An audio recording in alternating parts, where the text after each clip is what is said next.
Hey guys, welcome back. Today I have a couple of sims for you, and then game 26 of the season, which is against St. Louis Blues. And you may notice in about a minute's time that we have been promoted back to the second line. Yay! We're back with Gino. We're back with Gino and Brendan Morrow.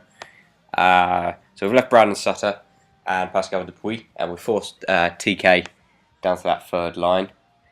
So hopefully, after those, they've been decent performances in recent games, and obviously these sims didn't go too badly, as usually when you sim, you seem to get dropped down. But yeah, James Neal back on the rise. Hopefully, first line again very soon with Sidney Crosby.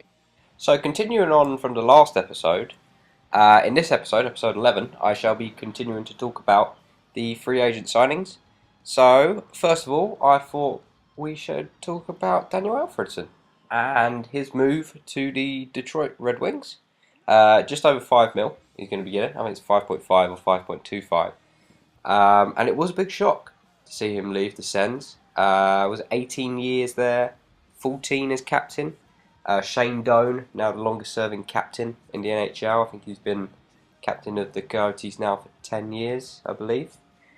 So it was a big shock with Alfredsson leaving the Sens, but a perfect landing spot for him in Detroit. You know, with all the Swedes they got there, all those super Swedes, Zetterberg, Franzen, etc. You know, they had Holmstrom, Eriksson, people like that. So obviously they probably had a word in Alfie's ear saying, "Hey, you want to leave? Yeah, well, come to Detroit, you know, come play with us and try and win a cup before you retire, probably end of next year or the year after."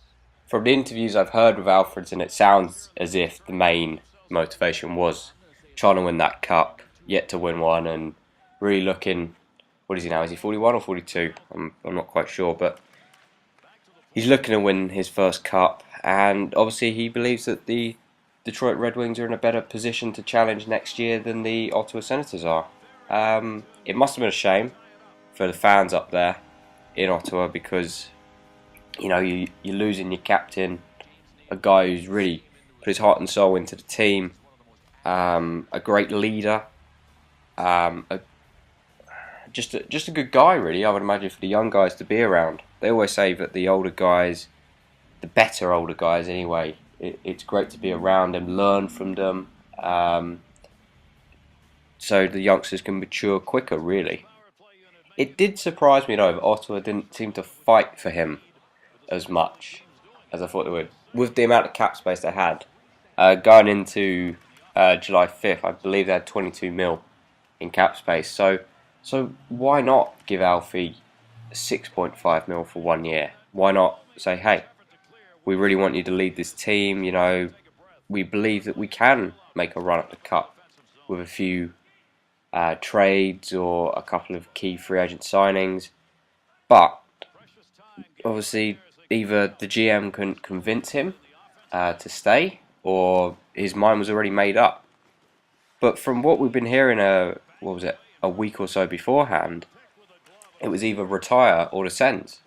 So I don't know where Detroit really came from in this equation, but they've done very well to pick him up, to go with Stephen Weiss now as well. Two big free agent pickups for them, and they're looking pretty good going into the East for next year. So the time zones will be better for them. So they are a team to watch, I think. I don't know whether they're the favourites for the East, but they're definitely up there with likes of the Penguins, I would imagine, with the bookies anyway. So the next free agent I want to discuss is Ray Emery going to the Philadelphia Flyers. 1 year, £1.5 million deal. And it's a good signing, I think, for the Flyers. You know, he was 17, was it 17 and 1 or 19 and 1 last year? I'm not quite sure. And you know, it's a good signing. I would imagine him and Mason will be battling out to start with to see who's going to be number one. I would imagine Emery will win that battle. In terms of how well the Flyers will do with those two in tandem, I'm not too sure. I still think they're very weak on defense. So it's going to be a hard job being Philadelphia's goalie for a while, and they seem to have gone back to the we're going to spend nothing on goaltenders theory again, but they used so well previously, because they and then they tried the expensive goaltender and bought him out after 2 years of a 9-year deal. Um, it's a stopgap, really, isn't it? They're looking to, I don't know whether they're going to look to draft a goalie eventually or pick someone up in free agency. I highly doubt they're going to trade for one. So it's a good move. Emery can get starter minutes, I would imagine, eventually there. Steve Mason, after that breakout year he had, he hasn't been the same since. He looked okay the games I saw him play last year for the Flyers, but I'd still give the starter job to Emery. He came very close apparently to getting the nod in the playoffs. Lots of people were talking about who would be the starting goaltender, whether it would be Corey Crawford or whether it would be Ray Emery. So Ray Emery had a great season in the shortened season last year. So I think it's a good signing by the Flyers. He might have been able to get more, I think, with that record from last year. I think he could have pushed for a bit more, maybe 2.5. 2.5 would have been a good amount for him to get. So yeah, it's a good signing by the Flyers. I look forward to seeing what Ray Emery can do. I see a lot of the Flyers, obviously, with them being in the same division and now again being in the same division as the Pens. So they're a team I don't particularly like the Flyers, as most Pens fans don't. But I enjoy watching them play every now and again. If they're on against the Rangers or something, then I'll often watch as well. So next up on the list of the free agents who I shall be talking about is Stephen Weiss, who signed for, I believe it's 4.9 mil for 5 years with the Detroit Red Wings. And it's a signing that I very much like. It means they can play Datsuk and Zetterberg together now, with Weiss as a second line centre. He had been the top line centre at Florida mainly in his career.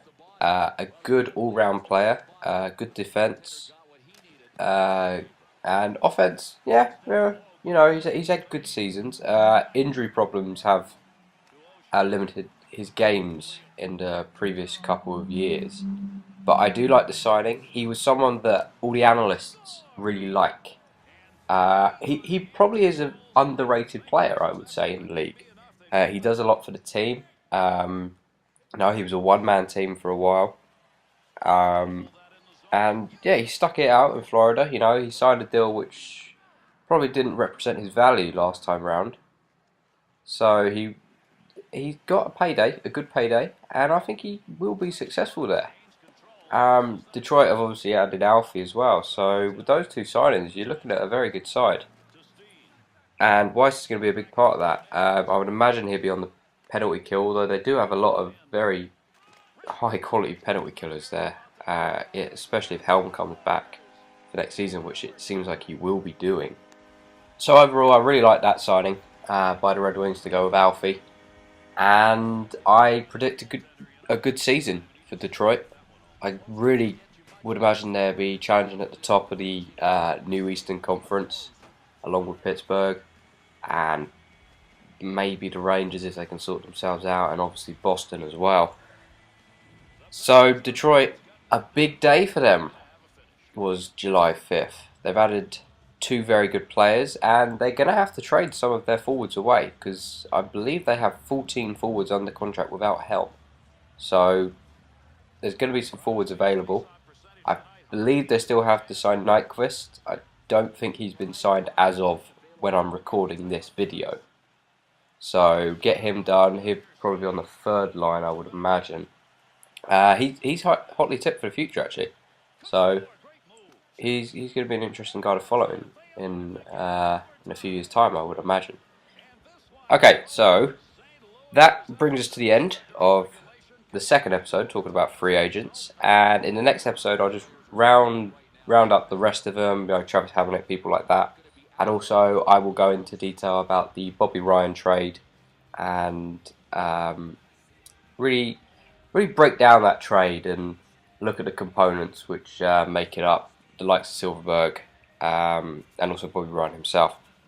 So that's it for today, guys. I hope you enjoyed the video. Let me know your thoughts on who you think are the best and worst free agent pickups so far, and I shall see you in episode 12.